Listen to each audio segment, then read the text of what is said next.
여러분 안녕하십니까? 안녕하세요. 오늘도 우리 이렇게 함께 말씀을 살필 수 있는 시간을 갖게 돼서 매우 기쁘게 생각을 합니다. 저는 오늘 슬픈 역사를 한번 되짚어 보면서 오늘날 우리가 또 그러한 역사를 반복할 시기에 이르렀다고 하는 것을 좀 말씀을 드리려고 합니다. 여기 제목에 있는 것처럼 죄악이 한계선에 이르면 심판이 온다고 하는 그런 제목입니다. 여러분 성경의 역사를 쭉 살펴보면요, 아주 무섭고 끔찍한 심판의 역사들을 우리는 볼 수가 있어요. 그렇죠? 노아 홍수 때 정말 슬픈 역사가 있었죠? 네. 그 당시 약 인구가 20억이 되었었는데 단지 8식구와 방주 안에 탄 짐승들과 새들, 숨쉬는 동물들을 제외하고는 모두 죽임을 당하는 그런 슬픈 역사를 우리는 볼 수 있습니다. 그런데 이 노아 홍수가 왜 임하게 되었느냐? 또 그 다음에 소돔과 고모라 성의 멸망. 이 소돔 성의 멸망은 왜 올 수밖에 없었느냐? 그리고 아말렉 족속의 최후. 왜 이 아말렉 족속도 결국 그렇게 애매하게 죽임을 당할 수밖에 없었느냐? 그 다음에 바로와 그의 군대들의 최후죠. 바로도 어떻게 됐어요? 그 홍해에서 물로 죽임을 당하고 말았죠.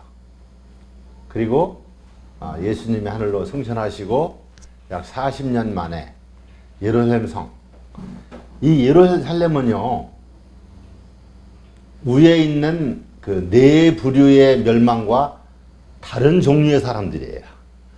하나님께서 4,000년 동안 날개 아래 품고 있었던 백성들이에요. 정말 하나님의 그 누구보다 큰 사랑을 받고 있었던 존재들이고, 또 하나님을 아는 지식을 가지고 있었던 이 백성들, 그리고 메시아가 오기를 학수고대하며 기다리던 그 유대인들이 정말 참혹한 멸망을 당하는 그러한 이야기들을, 역사들을 우리는 가지고 있습니다. 그래서 오늘 이 5 부류의 멸망을 좀 한번 살펴보면서 역사의 그 교훈들을 우리의 시대에는 반복하지 않도록 하는 그런 지혜를 깨닫는 그런 시간을 좀 가졌으면 좋겠다고 생각을 합니다.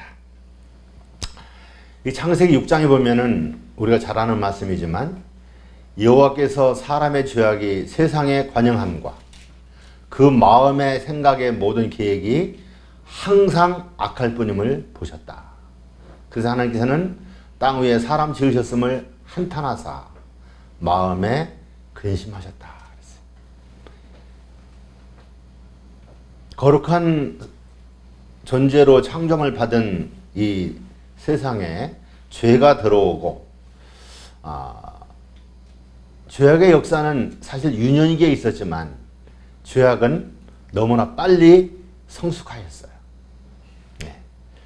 그래서 1000년이 지나면서 참 인류들은 하나님께서 보시기에 너무 흉악한 범죄를 저지르고, 또 사람들의 마음에 생각하는 것이, 모든 계획이 항상 악한 것만을 생각하는 그러한 상태까지 바뀌게 된 거예요. 그래서 세상의 죄악이 관영함과 그 마음의 생각의 모든 계획이 항상이라 그랬어요. 항상. 뭐 선을 생각하는 생각이 없어져 버린 거예요. 항상 악할 뿐임을 우리 하나님은 보셨다는 거예요. 지금 하나님은 모든 것을 다 보고 계시죠. 그래서 그것을 보시고 이것을 어떻게 해야 하는가. 그래도 이 지구상에서 시작된 이 구속의 경륜이 이루어져야 할 텐데 이러한 죄악의 관영함을 가지고서는 하나님께서 계획하신 구속 사업도 이루어질 수가 없는 상황을 하나님은 보신 거예요. 그래서 한탄하시고 마음에 근심하시고 하나님께서는 한 계획을 계획하고 계시죠. 때에 온 땅이 하나님 앞에 패괴하여 강포가 땅에 충만한지라.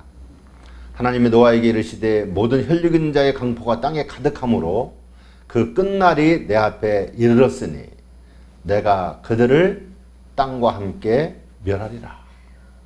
하나님은 땅과 함께 그 당시 살고 있었던 사람들을 멸할 계획을 하시게 되시죠. 혈육 있는 자의 강포가 땅에 가득했다 그랬어요. 땅에 가득한 강포로 인하여 이제 그 끝날이 드디어 하나님 앞에 이르렀다는 그런 결론을 내리신 것을 볼 수가 있습니다.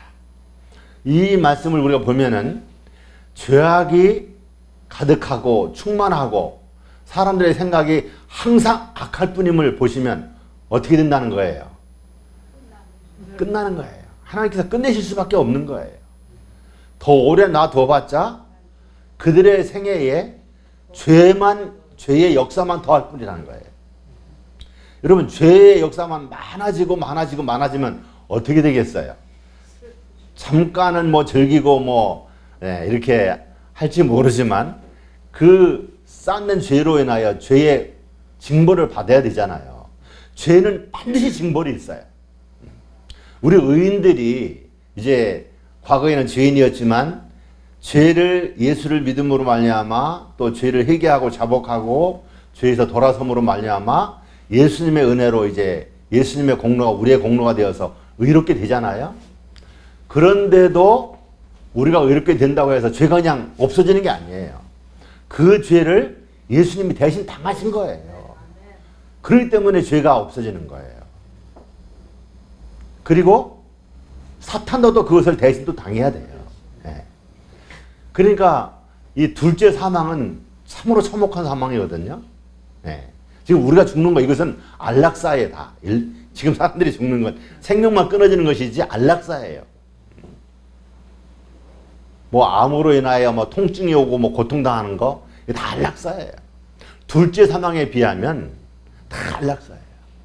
여러분이 둘째 사망의 그 고통이 얼마나 큰지는 겪어봐야 알아요. 그런데 우리는 무엇을 통해서 좀 이해를 할 수가 있어요? 예수님의 십자가에서의 둘째 사망을 당하시는 그 고통을 우리가 생각할 때 이 둘째 사망이 얼마나 참혹하고 끔찍하고 무섭고 크다고 하는 것을 알 수가 있어요. 그래서 이 죄인들을 돌이키지 않고 죄에서 떠나지 않고 하나님 앞에 나오지 않을 것이 확실한데도 그냥 놔두는 것은 하나님의 자비가 아니에요.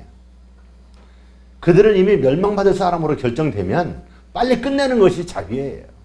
그래야 그들이 둘째 사망의 고통을 덜 당할 수가 있는 것이죠.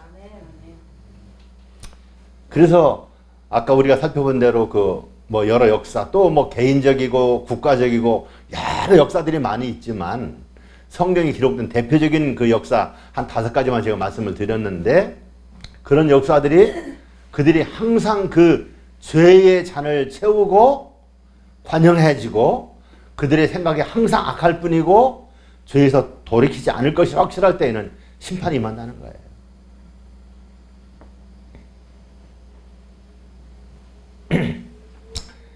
여기 화이트보임 편지에 이런 말씀하셨습니다. 우리들은 홍수전 시대의 역사와 그 평원의 타락한 도시들의 역사를 가지고 있다. 그 사람들의 행위는 경조 부박한 데서 시작하여 비열한 죄에 이르기까지 타락하여 하나님의 진노를 불러들였고 하나님께서는 그들의 타락한 가마를 땅에서 제거하기 위하여 무서운 파멸로 응하셨다. 기호와 정욕이 이성을 지배하였고 자아는 그들의 신이었으며 지극히 높으신 자를 아는 지식은 타락한 정욕의 이기적 방종으로 거의 사라져버렸다. 거의 사라져버린 거예요. 하나님을 아는 지식이 다 잃어버린 받은 그런 상태에 이런 거예요. 여러분, 하나님을 잃어버리면 어떻게 됩니까? 죄만 짓는 거고, 하나님을 잃어버리면 멸망이에요. 하나님을 아는 지식은 최고의 지식이고 최고의 보화예요. 그것이 생명을 얻게 하는 길이에요. 예. 참 그 당시의 상황이 얼마나 악했는지를 여기에 잘 말씀하고 계시죠? 여기 실물교훈에도 그런 말씀하셨어요. 노아 시대의 사람들은 하나님의 율법을 무시함으로 조물주에 대한 기억이 세상에서 거의 없어지는 데까지 이르렀다. 어떻게 함으로요? 하나님을 잃어버리고 하나님의 율법까지도 무시함으로 인해서 저건 뭐 쓸데없는 거야. 아니야. 사탄이 하늘에서 어떻게 했어요? 하나님의 율법은 우리에게 필요 없다. 지킬 수도 없는 법이다. 저것은 완전치 못하다 하면서 폐지를 하나님께 항의한 거 아닙니까? 그런데 인류들에게도 그것을 가르쳐서 인류들이 하나님의 율법을 무시하고 우리 방식대로 우리는 살아야 한다고 하면서 그렇게 살면서 율법을 무시하고 조물주에 대한 기억도 거의 없어지는 데까지 이르는 거예요. 거의 없어지는 데까지. 저희의 죄악이 하늘에 사무치게 되었으므로, 여러분, 하늘에 사무친다는 것이 무슨 뜻입니까? 하늘에 사무친다.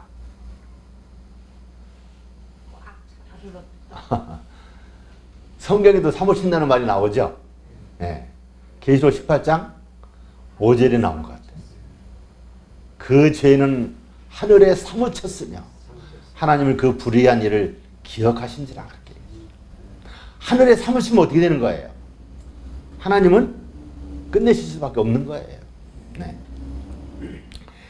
드디어 여호와께서는 세상에 홍수를 내려 악한 주민을 휩쓸어 버리신 것을 우리가 볼 수가 있죠. 여기 사인지에 이런 말씀 하셨는데요. 노아 시대의 사람들의 그 멸망의 원인이 그 기초가 어디서부터 시작됐다고 얘기하고 있어요. 노아 시대의 사람들은 탈선된 식욕의 방종으로 인하여 타락하였기 때문에 쓸어버림을 당하였다. 여러분, 그 사복음서에요, 노아에 대한 이야기를 할 때, 또 소돔성의 이야기를 할 때 항상 나오는 이야기는 먹고 마시고예요. 전 이것을 새롭게 봤어요. 야, 이 먹고 마시는 게 이렇게 중요하구나. 그래서 나도 자꾸 살찌고 그래서 저 진리를 전한다는 사람이 뭐 저렇게 살이 쪄? 그래갖고 나도 금식을 좀 해야겠다. 살도 좀 빼고 몸에 독소도 좀 빼고 몸을 좀 깨끗하게 해야겠다 해갖고 24일을 했어요. 24일. 예. 40일을 하셔요.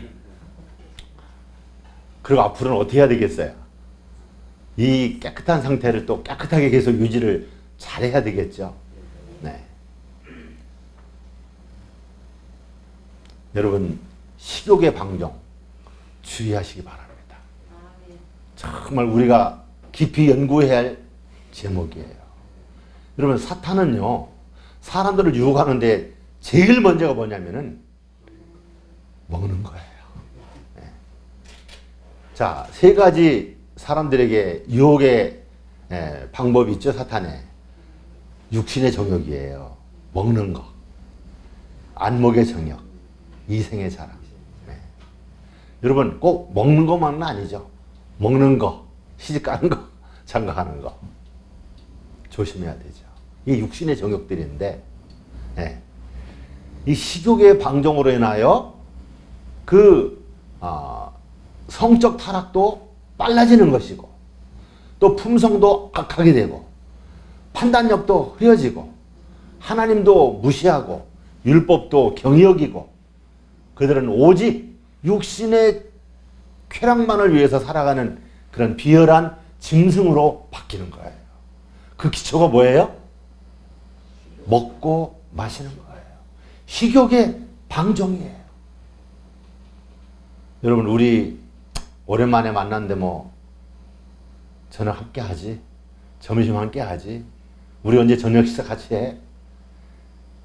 여러분, 내가 깨끗하게 음식을 준비해서 대접하기 전에는 식당에 가서 사 먹지 마십시오. 여러분, 저는 그걸 많이 느껴요. 지금 오늘날 우리 하나님을 믿노라 하는 사람들도 이렇게 하나님에 대한 생각이 얕아지고 하나님의 이름을 경솔히 생각하고 하나님을 두려워하지 않는 이유들이 다 외식으로 인한, 식욕의 탈선으로 인한 결과들이라고 저는 그렇게 점점 마음속에 확신이 들어가요. 요즘 왜 이렇게 외식 문화가 많아집니까?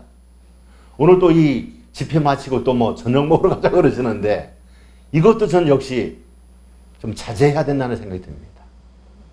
여러분이 외식에는요, 우리가 상상할 수 없는 우리의 뇌를 파괴시키고 우리의 몸을 잘못 만드는 그런 아주 안 좋은 성분들이 들어있어요. 여러분, 정말 우리가 음식을 조절하고 주의할 때가 되었다고 하면 지금이라 생각이 되어집니다.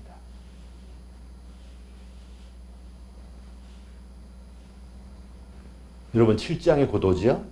7장 때에 종기재앙이 누구에게 오겠습니까? 네? 육식, 뭐 온갖 입을 즐겁게 하는 음식들, 외식, 다 이 결과로 오는 거예요.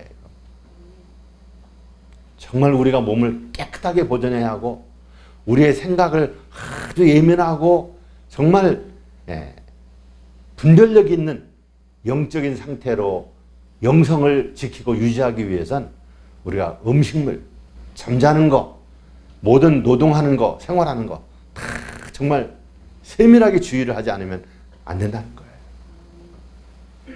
여러분, 우리가 좀 더 예민한 사람들이 됩시다. 여러분, 수십 톤, 수백 톤을 실는 배에, 그 큰 배를, 무게를 다는 게 있어요. 그 저울이 있죠. 네. 그런데 그 배를 달 때에 뭐 10kg, 20kg, 100kg, 500kg 그 차이가 납니까? 그 무게 전체에 대충만 재는 거예요. 그런데 여러분, 그 그람 저울이라는 걸 아시는지 모르겠어요. 옛날에는 그 학고매 저울이라고 그러는 게 있었어요. 이 실 한 가닥도 재는 거예요. 실 한 가닥. 무게가 얼마인지. 그러면 그 단위가 어떻습니까? 거기에 1g만 더해도 바늘이 막 움직여요. 우리의 양심이 어떻게 돼야 되겠습니까? 그렇게 돼야 돼요. 아주 작은 것에서도 우리의 가슴이 막 출렁거려야 돼요. 우리가 이것을 대적하고 격리하고 대항해야겠다는 그런 마음이 있어야 돼요. 그런데 그냥 배를 달고 짐이 가득 실려진 그 큰 트럭들을 다는 그 저울은요, 10kg, 20kg, 100kg, 200kg 별 문제가 안 돼요. 뭐 그 즈음으로 그냥 끝나고 마는 거예요. 그렇게 무뎌지는 거예요. 우리가 참 예민한 양심과 예민한 마음을 갖기 위해선 정말 우리가 우리 몸속에 집어넣는 것을 주의해야 하는 거예요. 여러분, 노아 시대에 그 급속도로 타락하고 급속도로 하나님을 떠나게 된 원인이 무엇이냐? 먹고 마시는 것이었어요. 먹고 마시는 거로 인하여 그들의 육체가 잘못 발달되고 그것으로 인하여 그것을 충족시키기 위해서 정욕에 빠지게 되고 더 나아가서는 이제 머리가 멍해지고 띵해져서 하나님도 잃어버리고 하나님 아는 지식도 그냥 다 대수롭지 않게 생각하고 노아가 전하는 그 기별들도 저 미치광이 저 망령 들린 사람 그렇게 비난하고 말았잖아요. 여러분, 홍수가 나서 저희를 멸하기까지 어떻게 했다는 거예요? 깨닫지 못하였으니. 깨닫지 못하였으니. 여러분, 이 깨닫지 못하였으니라는 말을 오늘날 우리 성도들이 빨리 깨달아야 합니다. 이거 깨닫지 못하면 노아 시대 사람들과 똑같이 되고 말아요. 여러분, 우리는 깨달아야 돼요. 깨달아야 돼. 홍수가 나서 저희를 다 멸하기까지 깨닫지 못했다. 여러분, 우리가 이 노아 홍수 얘기 뭐 다 잘하는 것 같지만요, 그 말씀 속에 있는 그 실질적인 내용들을 정말 면밀하게 우리가 분석을 해야 하고, 오늘날 나 자신과 그 당시 상태와를 비교를 해야 돼요. 여러분, 우리가 그냥 교회만 다닌다고 하고, 뭐 헌금 잘 드린다고 하고, 뭐 교회 방문가들 같이 방문 다닌다고, 이것으로 우리가 신앙생활 다 하고 내가 재림 준비 잘한다고 생각해서는 절대 안 됩니다. 깨달아야 돼요. 깨달아야 돼요.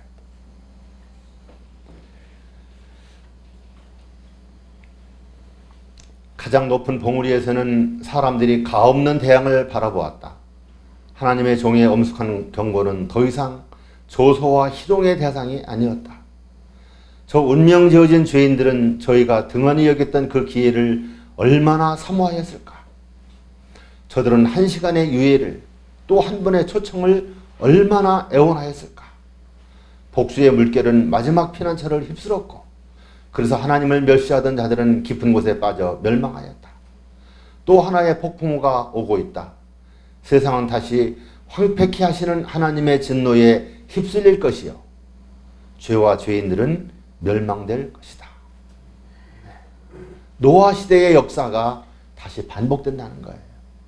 깨닫지 못하였으니 하고 예수님이 하신 말씀이 또 뭐예요? 덧붙여서 무슨 말씀 하셨어요? 인자의 임함도 이와 같으리라.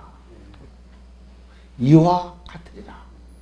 노아 시대에 있었던 그 멸망의 슬픔이 예수님 재림 때에도 다시 반복된다는 것을 말씀하셨어요. 우리는 뭐 연애신도 있고 성경도 있고 이렇게 하나님을 아는 지식으로 우리가 충만한데 우리는 멸망을 이제는 면했고 구원받은 사람들이야. 잘하셨어요. 참 중요한 지식을 우리가 가졌어요. 그런데 이제는 그것을 우리의 삶에 실천하고 행동하는 게 중요해요. 네. 행동하지 않으면 안 돼. 참 그 당시 사람들이 그 높은 봉우리에 이제 아주 힘센 사람들만 올라가가지고 여기 있는 말씀처럼 얼마나 그들이 애절한 마음이 있었겠어. 노아가 다시 한 번만이라도 우리 함께 들어갑시다 하는 초청을 얼마나 그들이 사모하고 애타게 기원했겠어요. 그러나 하나님의 자비의 한계선은 지났고 그들에게는 두 번째의 유예의 기회가 없었어요. 네. 마지막 파도가 마지막 남은 몇몇 사람들을 물속에 집어넣었고 인류는 모두 멸망에 이르게 되었죠. 그리고 가장 높은 봉우리에도 그 위에 세 규빗이나 더 물이 더 올라차서 모든 생명체가 다 죽임을 당한 거예요. 자, 소돔성 시대를 한번 생각해 볼까요? 소돔 사람들은 자비의 한계선을 넘었으며 여러분이 관영함과 또 한계선이라는 얘기, 이 한계선이라는 것은 뭡니까? 한계선. 여러분 선이 많이 있죠? 선이 많이 있어요. 결승 지점, 그것도 선이죠? 여기를 먼저 통과하면 승리하는 거예요. 그런데 그런 선인데 여기는 무슨 선이에요? 한계선. 결승선이 아니라 한계선. 여기를 넘어서는 안 된다. 여기를 넘으면 어떻게 된다는 거예요? 이제 멸망이라는 거예요. 네. 이 죄악의 잔을 채우고 이제 그 한계선을 넘으면 끝이에요. 그들은 이제 완전히 양심이 무뎌진 자들이 되었고 하나님의 자비를 완전히 거절한 자들이 되었고 다시는 하나님께로 돌아올 수 없는 그런 상태까지 가버린 거예요. 그들이 갔기 때문에 하나님께서도 드디어 둘째 사망의 해를 덜 받게 하기 위해서 생명을 끊을 수밖에 없는 상황이 되는 거죠. 자비의 한계선을 넘었으며 멸망 직전에는 더 이상의 빛이 허락되지 않았다. 이 평온의 도시들 구석구석까지 경고의 기별이 전해진다 한데 곧 어떤 일이 일어날 것인가를 그들이 듣는다 해도 그들 중에 누가 그것을 믿었겠는가? 그들도 롯의 사위들이나 조금도 다름없이 기별을 받아들이지 않았을 것이다. 여러분, 노아 시대에는 노아를 통해서 120년 동안 경고를 했죠? 120년. 굉장히 긴 세월 아니에요? 그런데 소돔 고모라 성은 몇 년 했습니까? 경고를? 아무런 경고도 없었죠? 네.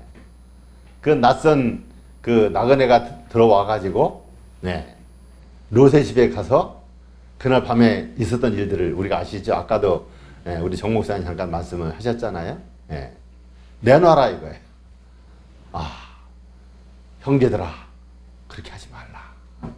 내가 시집 안 보낸 두 딸이 있는데 두 딸을 줄 테니까 두 딸을 데려가고 이 사람들에게는 좀 손을 내지 말아달라. 그러니까 막 그들이 더 분노해갖고 이 롯을 막 그냥 끌어내서 죽이려고 그랬잖아요. 그 연애신에 보니까요, 만일에 이 나그네들, 하나님이 보내신 천사들이 아니었다면 롯은 거기에서 갈기갈기 찢어서 죽였을 거라고 그렇게 얘기했어요. 그들이 그렇게 성난 폭도들로 바뀐 거예요. 그래서 어떻게 됐습니까? 네. 드디어 두 천사는 그들의 눈을 멀게 했고 그들은 더듬거리면서 어떻게 했어요? 집을 찾아갔겠죠? 눈이 멀었으니까. 그런데 눈이 멀어서 더듬더듬 찾아갔다는 이야기가 그 작은 소돔성 안에 소리가 금방 퍼졌을까 안 퍼졌을까요? 금방 퍼졌을 것 같아요. 금방. 이것은 그들에게 대한 뭐예요? 경고예요. 경종이에요. 메시지예요. 하나님이 너희들이 하는 이 모든 일들을 보고 있다고 하는 경고예요. 그러나 그런 것을 보았으면서도 그것을 들었으면서도 그런 일들을 실제로 확인했으면서도 다른 사람은 말고 롯이 자기의 사위들한테 가고 이 성을 하나님의 불로 심판하시려고 한다. 그러니까 우리가 빨리 이 성을 떠나자 하니까 뭐라 그랬어요? 농담으로 했다. 농담. 우리 장인어른 참 나이 좀 들고 하시더니 요즘 이상해졌다고. 네. 재미있다고 그래. 재미있다고. 어떻게 이 성이 멸망합니까? 무슨 하늘에서 불이 내려와서 멸망당합니까? 농담으로 했다. 이렇게 하나님의 경고를 등한히하고 무시하면 멸망당하는 거예요. 그래서 그렇게 악으로 기울어지고 한계선을 넘어간 그들에게는 어떤 경고나 어떤 기별이나 어떤 외침이 주어진다 할지라도 돌아오지 않는다는 거예요. 그래서 어떤 경고나 외침도 필요 없이 그냥 멸망시키신 거예요. 여러분, 롯의 집에서 있었던 그날 비류들의 그 행동들, 그들이 찾는 그 욕정들, 네. 여자도 필요 없다, 소녀도 필요 없다는 거예요.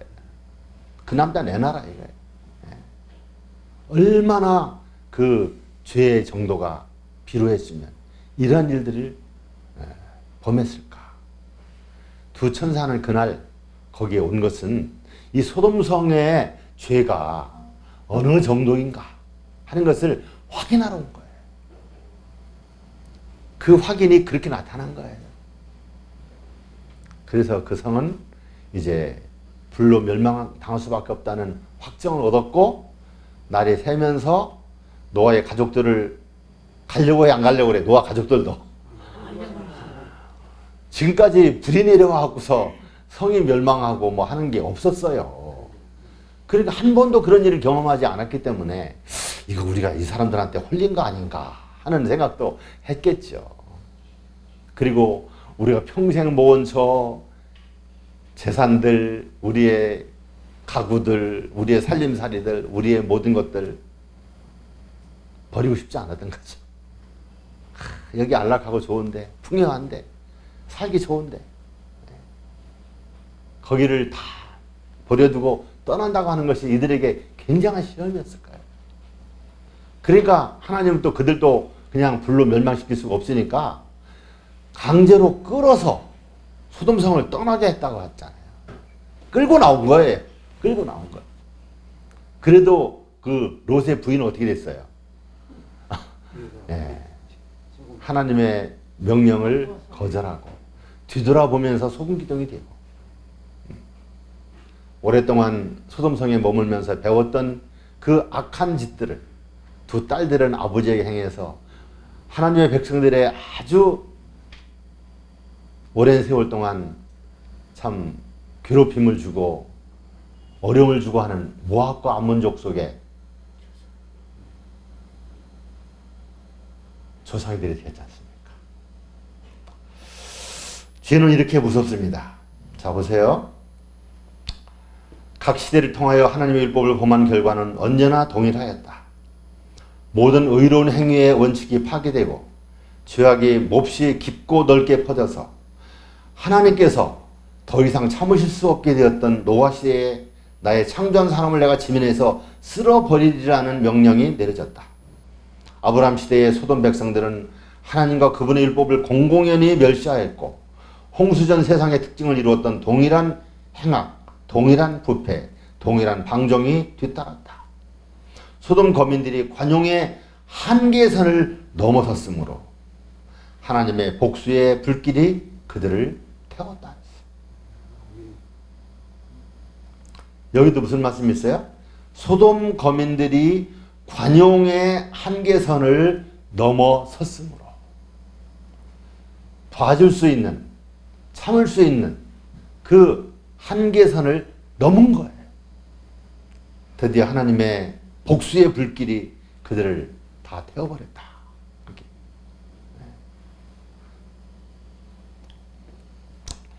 그처럼 오랫동안 멸시당한 긍휼은 마침내 설득하는 일을 그쳤다. 소돔의 거민들은 하나님의 참으심의 한계, 즉 하나님의 참으심과 그분의 분노 사이에 감추어진 경계선을 넘어버렸다. 그분의 복수의 불이 시딤 골짜기의 바야흐로 부르려고 하였다. 어떻게 해요? 네, 그분의 분노 사이에, 인내와 분노 사이에 쳐져 있는 그 경계선, 죄악의 한계선을 넘어버렸다는 거예요. 넘었을 때 어떻게 해요? 그들은 불로 사름을 당했다는 것이죠. 여러분, 아모리 족속을 잘 아십니까? 아모리 족속? 아모리 족속이 어디에 살았어요? 네? 아모리 족속이 살던 곳이 어디예요? 가나안이죠. 가나안이에요. 네. 그런데 이 가나안 족속들이 이제 멸망을 당합니다. 누구에 의해서 최종 멸망을 당합니까? 사울 왕을 통해서 멸망을 당하죠. 그래서 사울에게 어떤 명령을 했어요? 너는 가서 아모리 족속을 멸하되 노인으로부터 갓난 아기까지, 심지어는 그들의 노비까지도 다 죽이라 그랬어요. 완전히 어떻게 하는 거예요? 완전히 멸절시키는 일을 하는 거예요. 참 하나님께서 너무 용서 없는 하나님처럼 보이죠. 네. 그런데 이 아몰리 족속의 심판에 대한 시작은 아브라함 때부터 나오고 있죠. 내 자손은 4대 만에 이 땅으로 돌아오리니 이는 아모리 족속의 죄악에 아직 관영치 아니함이라 하시더니, 하나님께서 이 아브라함 후손들을 이스라엘 백성들에게 땅을 주셨는데 어떤 땅을 주셨어요? 가나안을 주셨어요. 내가 내게 지시할 땅이라는 것이 가나안이에요. 이 가나안은 그 당시 전 세계의 도로의 요충지예요. 그래서 그 요충지를 통해서 오고 가는 사람들이 그들에게서 머물고 그들과 대화하면서 복음을 들을 수 있도록 하나님께서 그렇게 섭리를 베푸신 거예요. 그런데 이 가나안을 이제 아브라함의 후손들에게 주어야 하는데 이 가나안 사람들이 어때요? 아모리 족속들인데 이 사람들이 어떻습니까? 아직 죄악이 관영하지 않은 거야. 관영하지 않았다는 건 뭐예요? 죄가 아직 꽉 차지 않았다는 거예요.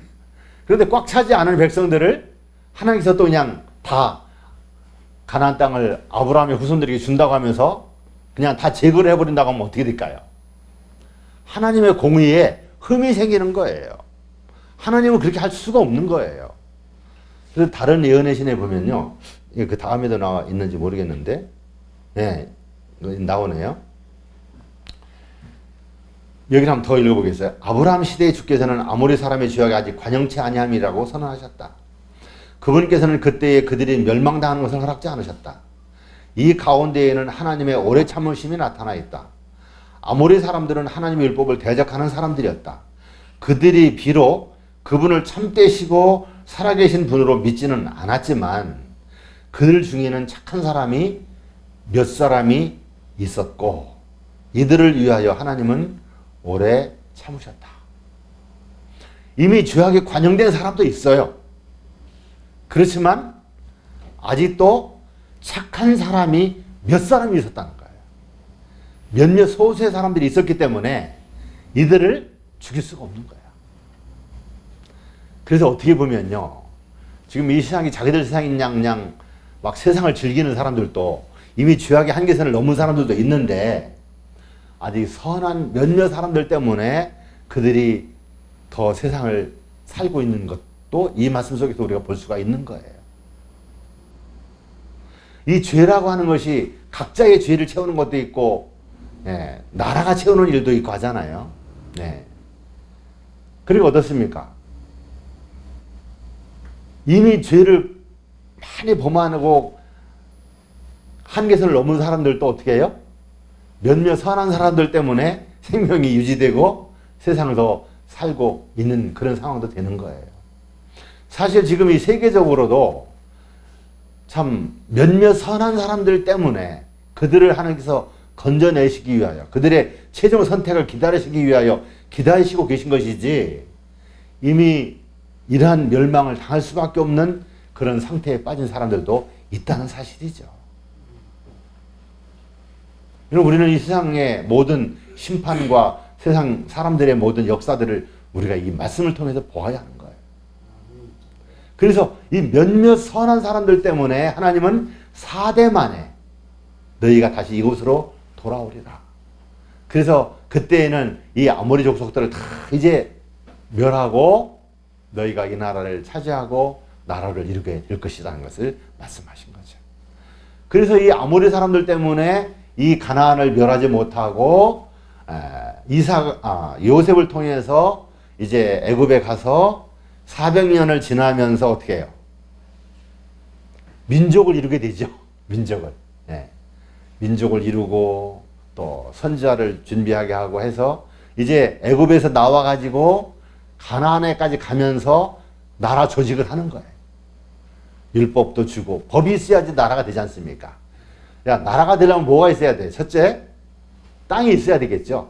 네, 국토가 있어야 되고 그 다음에 사람이 있어야 돼요. 그 다음에 뭐가 있어야 돼요? 법이 있어야 돼요.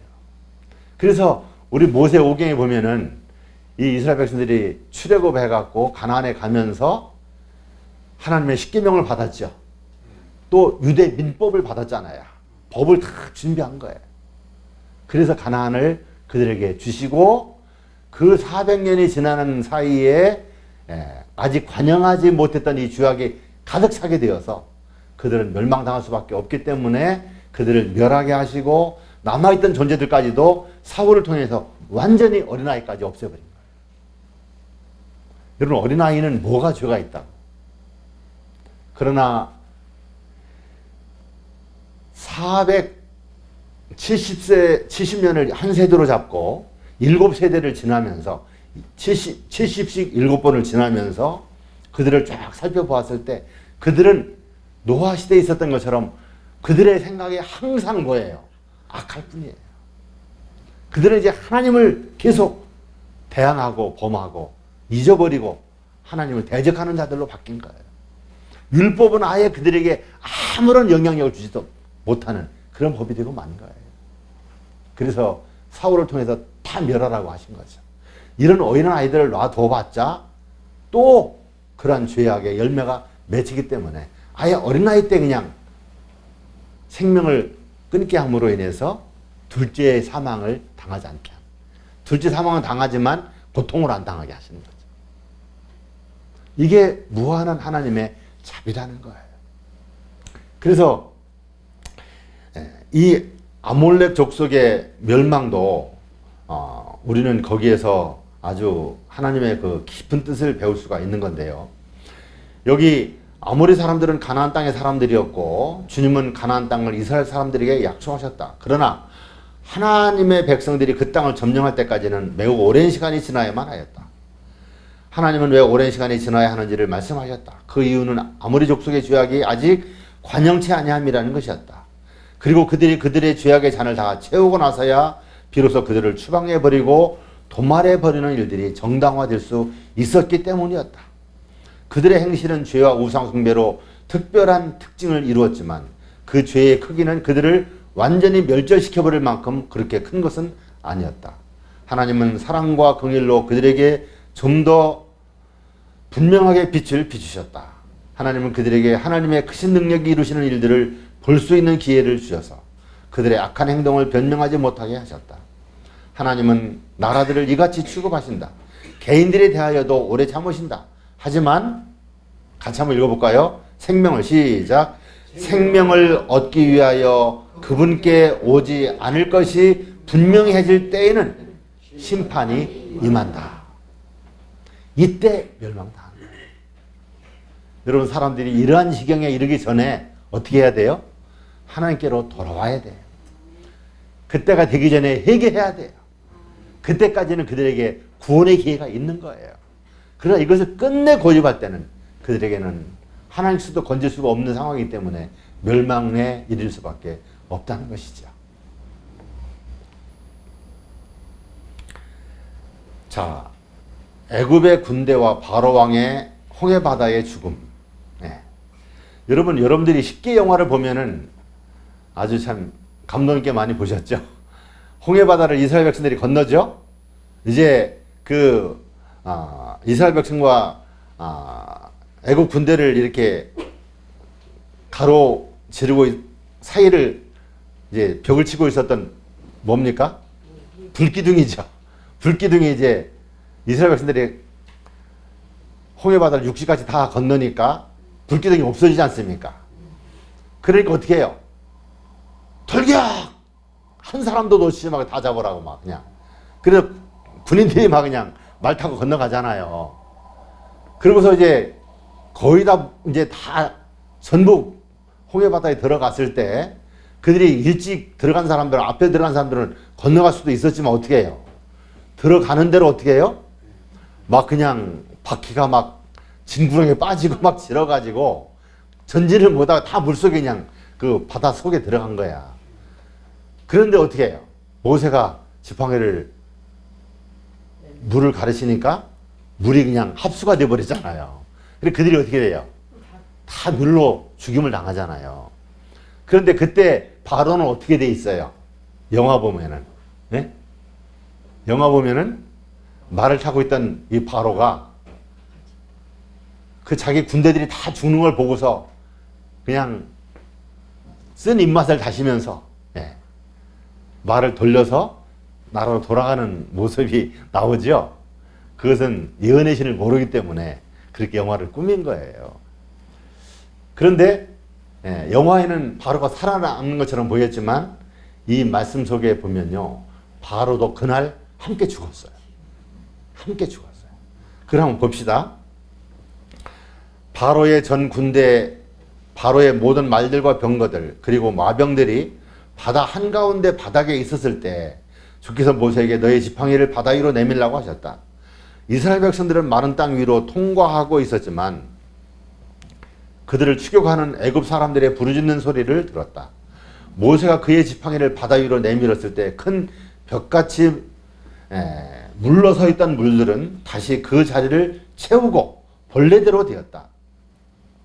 그 많은 군인들 중에 단 한 사람도 도망친 사람이 없었다. 모든 사람들은 자신들의 길을 따르고 하나님의 길을 거절하기로 한 자신들의 결정에 따라 멸망되었다. 그때가 그들에게 준 은혜의 기간의 끝이었다. 네. 자, 제 이야기보다도 여기 설명한 말씀들을 좀 더 보세요. 바로는 그의 마음을 강팍해 하여 한 계단씩 한 계단씩 불신의 길을 걸어갔다. 마침내 애굽 전역에 걸쳐서 각 가정의 자랑인 장자들이 쓰러질 때까지 그리하였다. 이 일 후에는 그는 군대를 거느리고 서둘러 이스라엘을 쫓아와 전능자의 팔이 구출하신 그 백성을 끌어오고자 하였다. 그러나 그는 어떤 인간의 힘과 싸우는 것이 아니라 보다 크신 능력과 싸운 것이다. 결국은 홍해 가운데서 죽었다. 네. 여러분, 모세가 바로에게 어떻게 했어요? 우리로 하여금 가서 하나님을 제사하고 예배하게 해달라.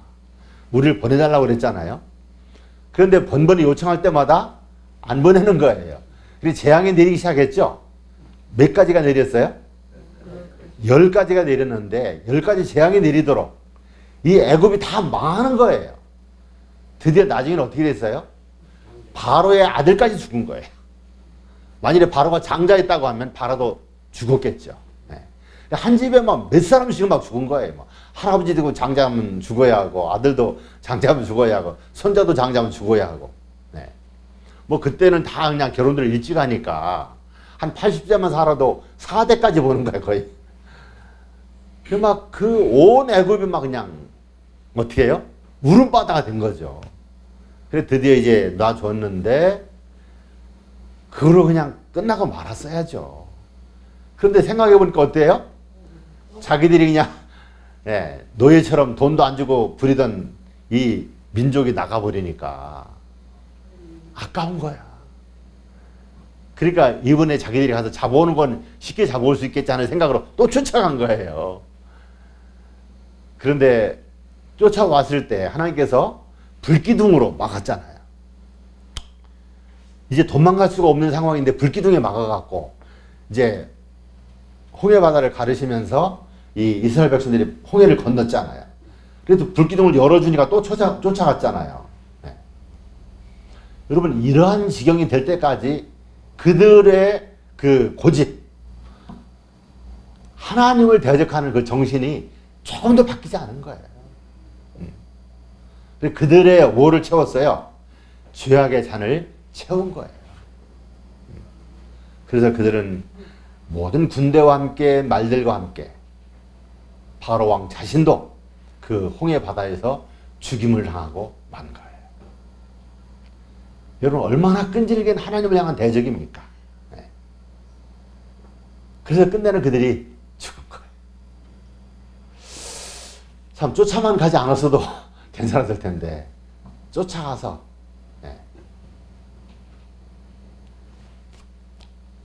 이렇게 하나님께서는 여러 유형의 그 멸망을 당하는 것을 이렇게 역사에 기록하면서 우리에게 교훈들을 주고 계신 겁니다. 자, 이번에는 예루살렘 성의 멸망에 대해서 좀 한번 생각해 보도록 하겠습니다.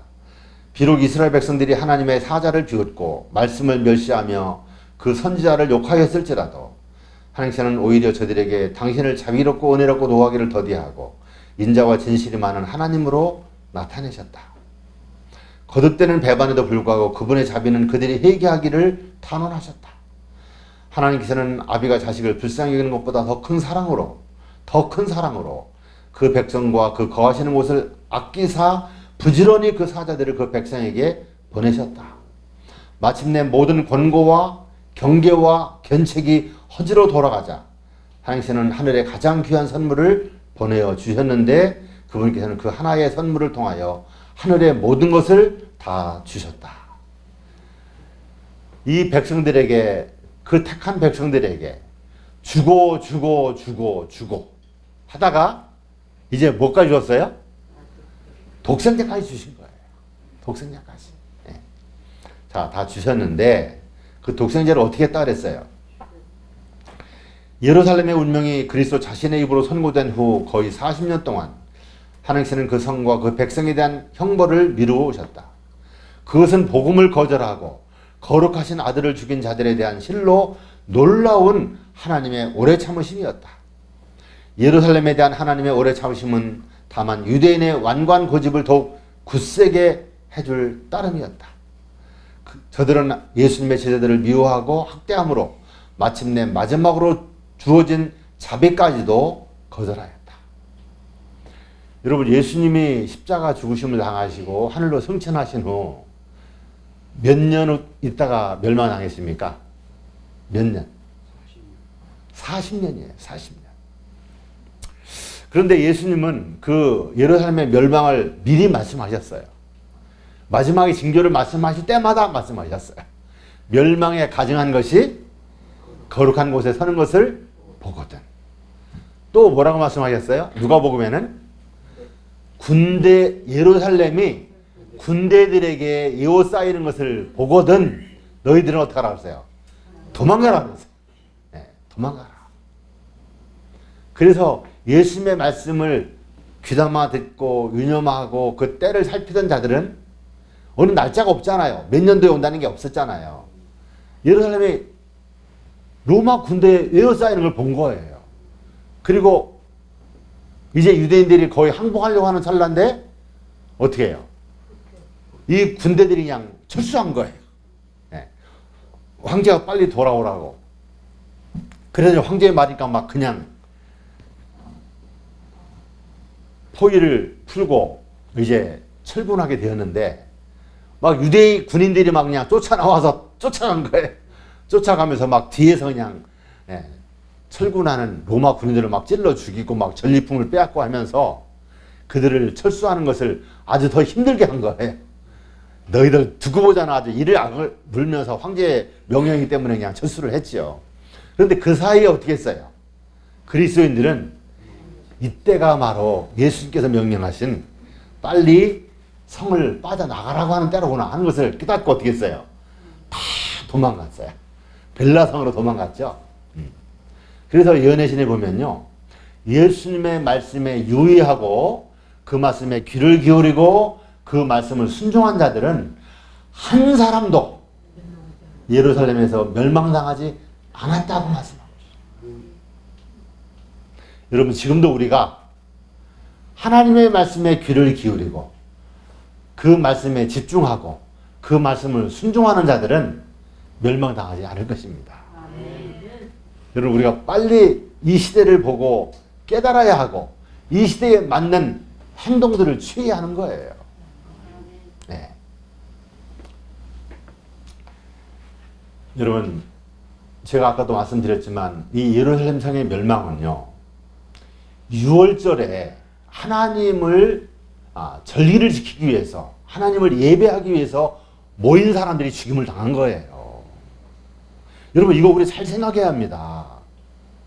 하나님이 그렇게 참 날개 아래 품고 사랑하고 보듬고 정말 가슴에 품었던 이 백성들이지만 그들이 끝내 하나님을 거절하고 하나님을 대적하고 하나님의 뜻을 따르지 않고 순종하지 아니함으로 하나님은 그들을 비참한 멸망을 당하게 하실 수밖에 없으셨던 거예요.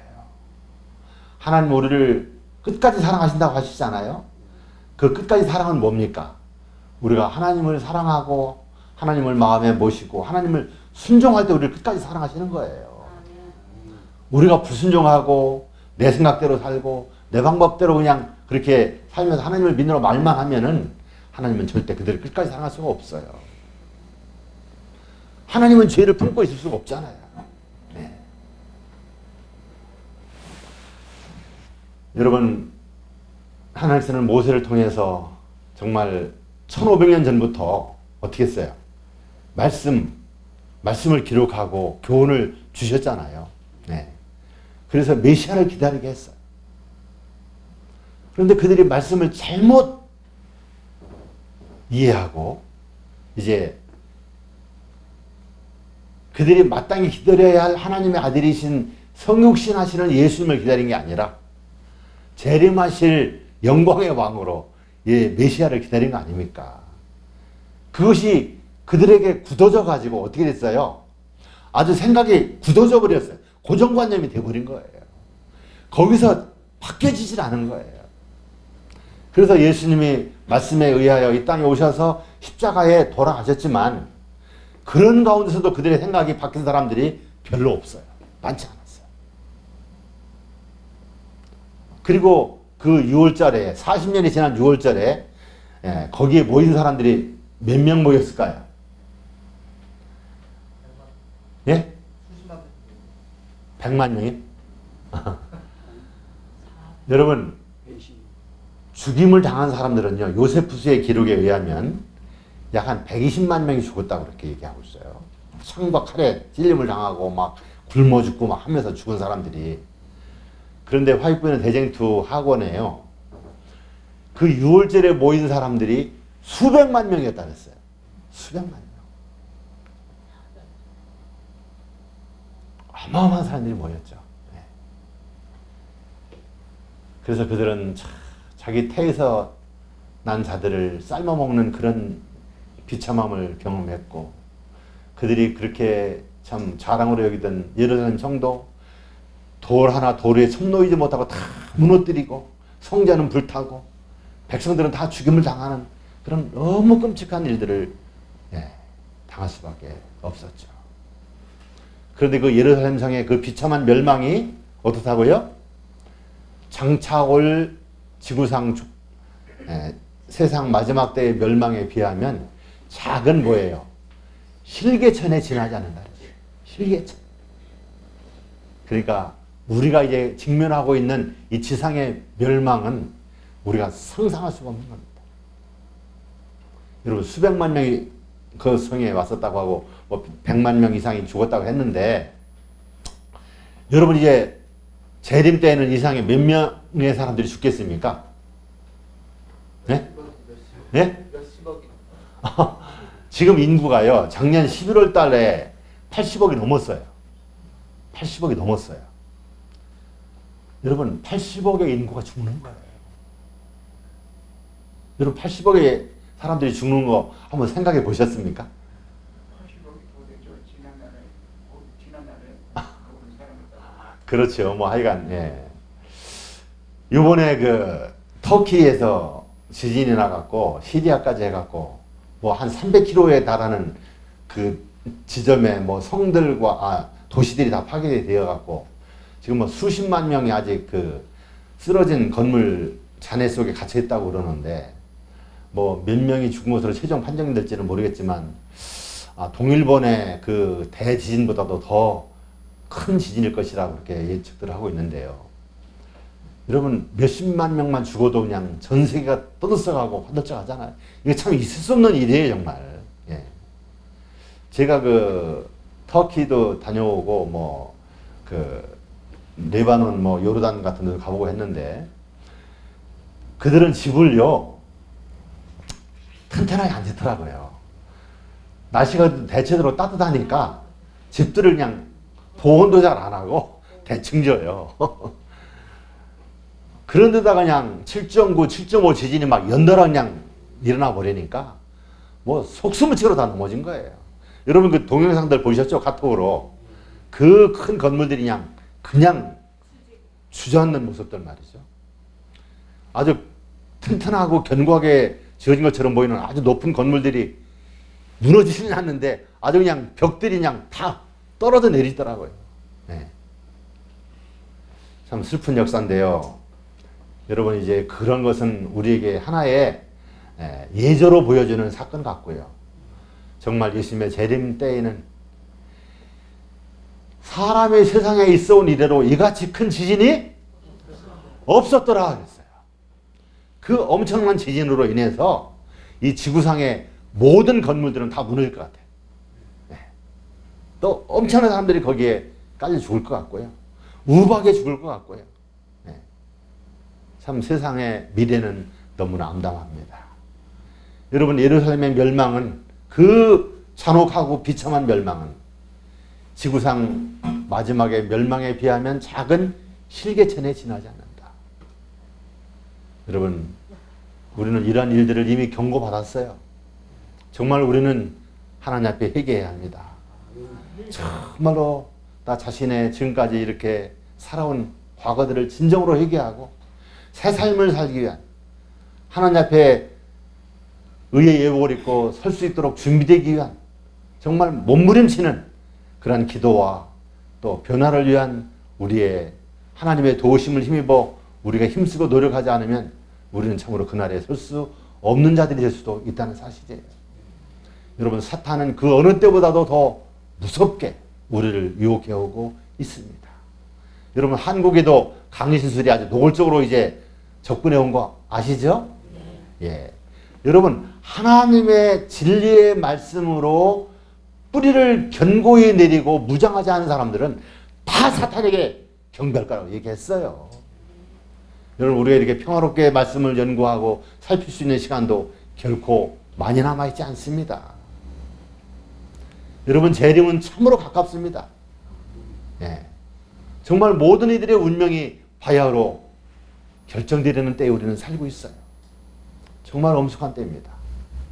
그래서 오늘 제가 드리는 말씀들, 죄악의 한계선에 이를 때에는 하나님을 모르던 사람이나 알던 사람이나 할 것 없이 다 멸망이 일어나는 거예요. 여러분, 이 예루살렘성에 멸망한 그 사람들은 하나님의 백성이라 자부하는 사람들이었어요. 택한 백성이요, 구원받은 백성이요, 하늘까지 갈 백성으로 자신하던 사람들이에요. 그러나 그들이 말씀을 연구하지 않고 말씀 속에서 구세주를 발견하지 않고 하나님의 뜻을 몰랐기 때문에 그들은 멸망당할 수밖에 없었던 거예요. 여러분, 그들의 슬픈 역사 정말 우리는 결코 반복해서는 안 되겠습니다. 교회증은 사고는 이런 말씀하셨어요. 똑같은 위험이 오늘날 하나님의 율법을 위탁받았다고 하는 자들 사이에 존재하고 있다. 그들은 저들이 하나님의 계명을 간직하고 있기 때문에 하나님의 권능 있는 심판에서 그들이 보존되리라고 생각하기가 대단히 쉽다. 하나님께서는 그의 율법을 지킨다고 하는 자들이 모든 죄악을 멀리할 것을 호소하고 계신다. 하나님의 말씀을 순종하고 회개하는 것을 등한히 하면 고대 이스라엘 백성들에게 이르렀던 것 같은 중대한 죄의 결과를 초래하게 될 것이다. 하나님께서 심판을 연기하시는 것도 한계가 있다. 한계가 있다. 하나님의 인내의 한계선에 거의 도달하고 있는 것 같아요. 이미 넘은 사람도 있지만 아모리 족속들처럼 몇몇 선한 사람들 때문에 지금 이 세상의 역사는 이렇게 더 진행되고 있고, 더 자세하게 생각한다고 하면은 재림을 준비한다는 백성들이 아직도 준비가 완전히 안 됐기 때문에 더 준비하게 하기 위해서 은혜의 시간을 좀 더 연장하고 계시다고 볼 수밖에 없는 상황인 것 같습니다. 세상은 하나님의 율법을 범하기를 서슴지 아니한다. 하나님께서 오래 참으심으로 사람들은 하나님의 권위를 무시한다. 저들은 하나님이 어찌하랴 지극히 높은 자에게 지식이 있으리라고 하면서 하나님의 유업에 대하여 압박과 잔인한 행동을 하고 피차 힘을 강하게 한다. 그러나 저희가 넘을 수 없는 하나의 한계선이 있다. 사람들이 지정된 한계선에 도달할 때는 심히 가깝다. 지금이라도 저희는 하나님의 오래 참으심의 한계선과 그의 은혜의 한계선과 그의 자비의 한계선을 거의 넘으려고 하고 있다. 하나님의 특별한 자비로 시간이 연장되는 것이지 아직 죄악이 가득 차지 않았기 때문에 연장되는 것은 아니라고 생각이 되어집니다. 여기 교회정원 8권에도 이런 말씀하셨어요. 불법은 이제 거의 그 한계선에 도달했다. 이 세상에는 혼란이 가득하며 무서운 공포가 곧 이 세상을 엄습하게 될 것이다. 마지막이 박두했다. 진리를 아는 우리는 매우 갑작스럽게 세상에 닥칠 사건을 위하여 준비하지 않으면 안 된다. 우리가 세상의 일에는 좀 더 시간을 투자를 적게 하더라도 정말로 세상에 닥칠 마지막 사건을 위하여 준비하는 데에는 더 많은 시간을 들여서 준비하는 데 박차를 가해야 할 때라고 생각이 되어집니다. 하나님은 그 긍휼하심으로 범죄자를 오래 참으시지만 사람들이 더 이상 죄의 길로 가서는 안 되는 한계선이 있다. 그 한계선에 이를 때에는 긍휼을 베푸는 일은 끝나고 심판하시는 일이 시작된다. 그 죄는 하늘에 사무쳤으며 하나님은 그의 불의한 일을 기억하신지라. 하나님은 그 불의한 일을 기억하시게 되는데 여러분이 하늘에 사무치는 이 죄는 지금 이 땅에서 진행되고 있습니까? 아니면 미래의 사건입니까? 예? 진행되고 있어요. 예. 물론 그 죄의 종류들은 많이 진행되고 있죠. 그러나 이 하늘에 사무치는 죄는요, 일요일 휴업령이에요. 바로 사람의 법으로, 세상의 법으로 하나님의 법을 무효화시킬 때, 인간의 법으로 하나님의 법을 깔아뭉개고 인간의 법으로 세상이 통치될 때 그 죄가 하늘에 사무치는 것이 된다고 말씀하셨어요. 보세요. 바벨론의 죄가 언제 하늘에 사무치는가? 이건 질문이에요. 제가 쓴 거예요. 그때는 바로 하나님의 율법이 세상의 법으로 말미암아 폐하여지는 때이다. 언제라고요? 하나님의 율법이 세상의 법으로 말미암아 폐하여지는 때. 그것이 바로 강제 일요일 휴업이에요. 안식일을 짓밟고 뭉개고 없애려고 이제 일요일을 지켜야 한다고 하는 법을 강제로 미국에서 법으로 제정할 때, 그때가 바로 그 죄는 하늘에 사무치는 때라고 말씀하고 계신 거예요. 여러분, 미국이 2022년 12월 달인가요? 뭐를 통과시켰는지 아세요? 무슨 법을 개정시켰나요? 네? 결혼 동성애. 그렇죠. 동성결혼 합법화하는 법을 통과시켰어요. 물론 미국 각 주에서는 이제 그 주별로 통과시킨 데도 있었지만 연방정부에서 그 바이든 대통령이 사인해가지고 상하의원 통과하고 바이든이 사인해서 통과됐어요. 미국 전체 나라가 어떻게 해요? 동성결혼은 합법화한다는 거예요. 여러분, 미국뿐만 아니라 지금 전 세계적으로 약 한 30개 나라가, 선진국도 30개 나라가 이미 이 법을 통과시켰어요. 뭐를 통과시켰다고요? 동성, 남자는 남자끼리, 여자는 여자끼리 결혼해도 부부다. 부부로 인정해준다. 네. 이게 뭐예요? 동성애죠, 동성애. 성경에 보면 어떻게 한다 그랬어요? 동성애 하는 자들을 어떻게 알아요? 죽이라 그랬어요, 죽이라. 그리고 노아 시대나 소돔성이 멸망당하게 된 원인은 뭐예요? 동성 연애로 멸망당한 거예요. 그러니까 그 롯의 집에 그 비류들, 잡류들이 와갖고 누구 내놓으라 그랬어요? 그 남자들 손님 온 거 내놓으라 그랬잖아요. 그러니까 우리 두 결혼하지 않은 딸 내가 보내줄 테니까 이 사람들에게는 손님 되지 말라니까 뭐라 그랬어요? 필요 없다고. 네가 여기 와서 우고하면서 우리를 가르치려고 하느냐? 우리 그 두 남자 내놓으라 이거예요. 이게 뭐예요? 이게 동성애의 극치예요. 그들이 얼마나 성적으로 타락했다는 것을 보여주고 있는 거예요. 그런데 이제 이 21세기에 와서는 어떻게 하고 있어요? 정부에서 이제 법으로 아주 통과를 시켜버린 거예요. 뭐 하라고? 자유롭게 살아라. 네. 뭐 너무 그냥 우리는 이제 성경과 반대되는 그 가정제도와 반대되는 이런 거 한다고 너무 마음에 괴롭히지 말고 그냥 마음대로 살아라 이거예요. 뭘 준 거예요? 실제로는? 네? 자유를 준 거예요. 마음대로 마음대로 그런 행위를 해도 죄가 아니다. 그런데 놀라운 것은요, 2023년 1월 24일 프란체스코 교황께서 뭐라 그랬어요? 뭐라고 얘기했어요? 동성애자들은 범죄가 아니다. 누가? 세계 최고의 영향력을 끼치는 존경받는 지도자가 동성애는 죄가 아니고 그들을 죄악시하지 말라. 여러분 아직 나오진 않았지만요, 천주교회에서 성경을 개편하고 있어요. 어떻게 개편합니까? 이 동성애는 죄라고 하는 것을 싹 없애고 어떻게 미화를 또 시키겠죠. 예. 그런 상황으로 치닫고 있어요. 여러분, 이젠 죄가 아니에요. 마음대로 죄 짓고 마음대로 살아도 된다는 거예요. 이것은 우리에게 단적으로 뭘 보여주고 있습니까? 죄악이 가득 차는, 관영하는 노아 시대와 같은 그런 상태를 우리에게 보여주고 있지 않아요? 여러분, 생각을 해보세요.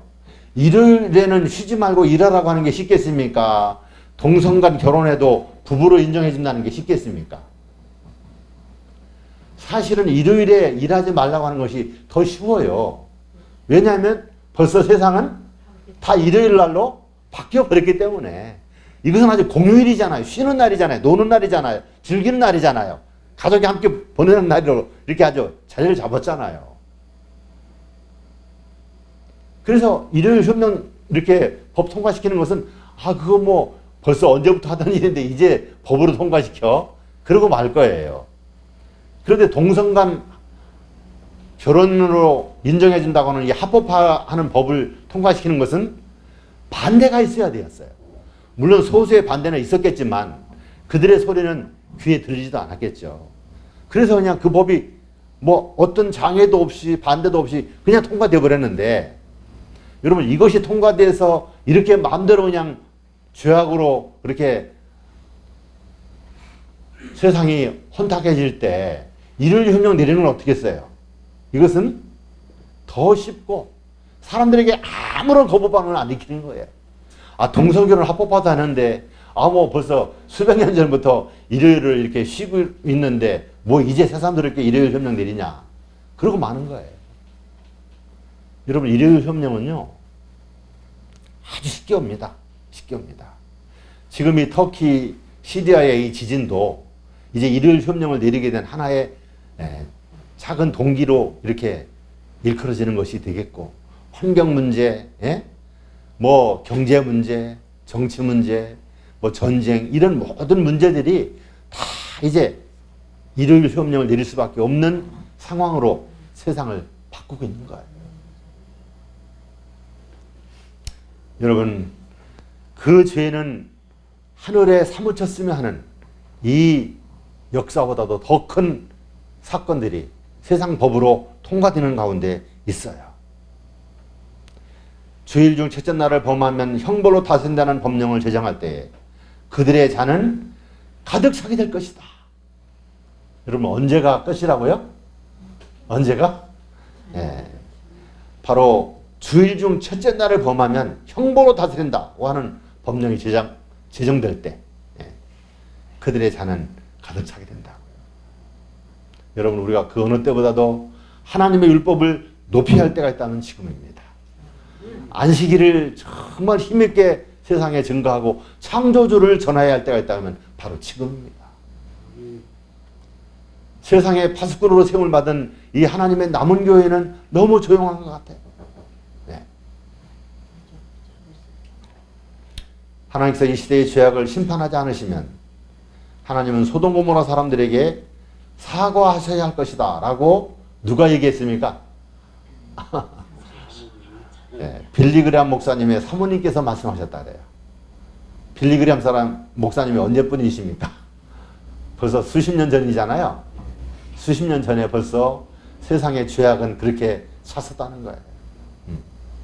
이 시대의 죄악을 하나님이 심판하지 않는다고 하면 소돔 고모라 사람들을 불로 그냥 태워서 죽인 그 죄를 어떻게 해요?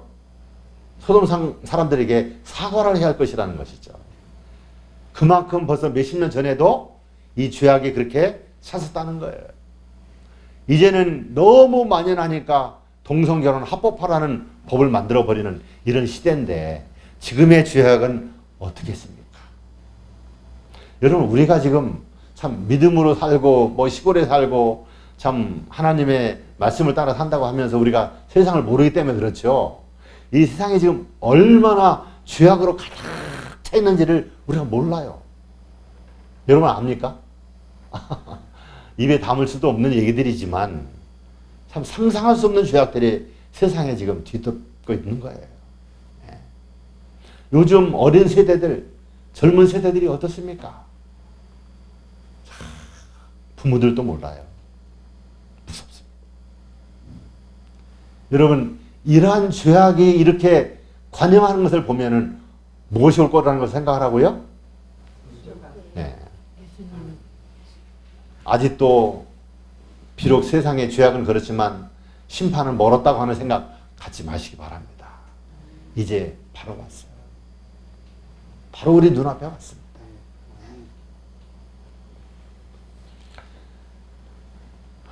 세상의 구주께서는 소돔과 고모라를 멸망시킨 죄보다 더 큰 죄가 있다고 선언하신다. 죄인들을 회개하도록 부르는 복음의 초청을 듣고도 이곳에 주의를 기울이지 않는 자들은 시딤 골짜기의 주민보다 하나님 앞에 죄가 더 크다.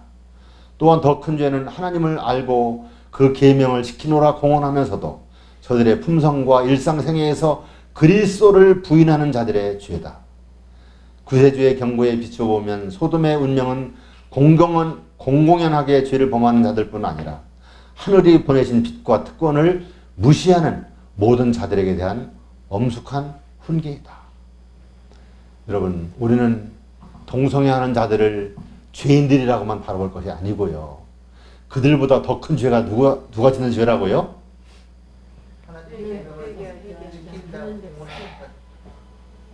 바로 율법의 보관자여 계명을 따라 산다고 하는 우리들의 죄가 더 크다는 것이죠. 우리가 이것을 세상에 경고하지 않고 또 우리들의 삶이 이 말씀과 일치하지 아니한 이율배반적인 이중생활을 하는 위선적인 생활이 하나님 앞에 동성애자들보다도 더 큰 죄라고 이야기하고 있어요. 예. 여러분, 정말 우리는 죄로 인하여 멸망당했던 그 시대의 사람들보다도 더 무서운 죄의 악함이 나타나고 있는 시대를 살고 있습니다.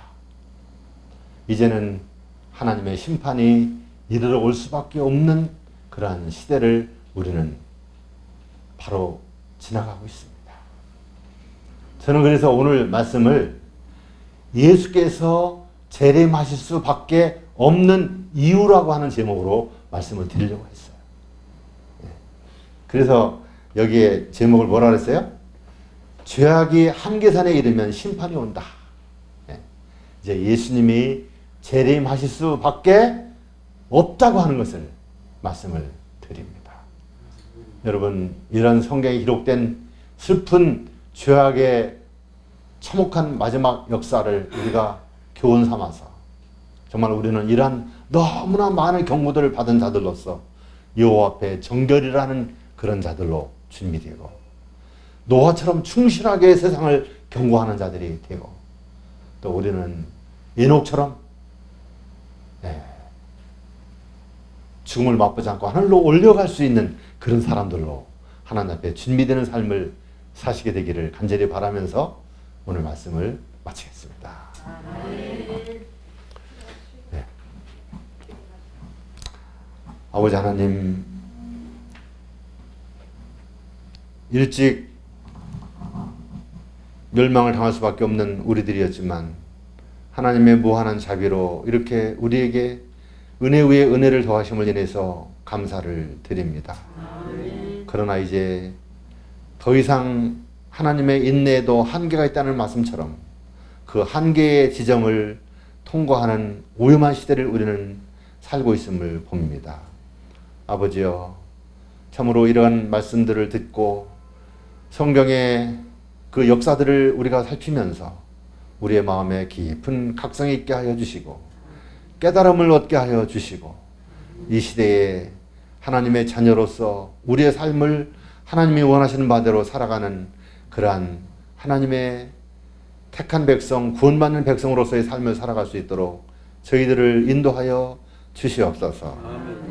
노아처럼 힘있게 세상을 경고하는 자들이 되게 하여 주시고 또한 노아처럼 하나님의 말씀을 따라서 120년이라는 긴 세월 동안 방주를 말씀대로 지은 것처럼 우리도 하나님의 말씀을 따라서 이제 다가오는 사건들을 위하여 대비하고 준비하는 지혜로운 순종의 사람 노아처럼 될 수 있도록 저희들을 인도하여 주시옵소서. 아버지, 저희들을 불쌍히 여기시고 저희들에게 깊은 각성 있게 하시고 우리의 삶의 변화가 있도록 인도해 주시옵소서.